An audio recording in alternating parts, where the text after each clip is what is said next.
அனைவருக்கும் வணக்கம். தமிழில் முக்கிய வினாக்கள் தான் பார்க்க போகிறோம். அதாவது குரூப் 4ல் இந்த வருஷம் கேட்ட கேள்வி. முதல் கேள்வி, உலகின் பல்வேறு பகுதிகளில் நடக்கும் நிகழ்வுகளை படமாக காட்டுவதற்கான பெயர். விடை செய்திப்படம். இரண்டாவது கேள்வி, தமிழ் மொழியில் நவீன கதை இலக்கியத்தினை தொடக்கத்திலேயே செழுமைப்படுத்தியவர். விடை புதுமைப்பித்தன். புதுமைப்பித்தனோட இயற்பெயர் சோ விருதாச்சலம்.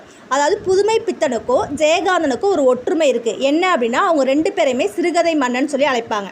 மூன்றாவது கேள்வி, தெருக்கூத்தை தமிழ் கலையின் முக்கிய அடையாளமாக உருவாக்கியவர்.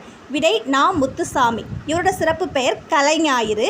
கவிஞாயிறுன்னு அழைக்கப்படுறவர் தாராபாரதி. நான்காவது கேள்வி, காந்தியடிகள் பெற்றோரிடம் அன்பாக நடந்து கொள்ள காரணமாக அமைந்த நூல். விடை சரவண பிதர்த்தி. அதாவது காந்தியடிகள் உண்மை பேச வேண்டும் அப்படிங்கிறத அரிச்சந்திர நாடகம் மூலமாக கற்றிருப்பார். அடுத்தது ஐந்தாவது கேள்வி, வருவித்தான் திருத்தினான் இவை எந்த வகை சொற்கள். விடை பிறவிடை சொற்கள்.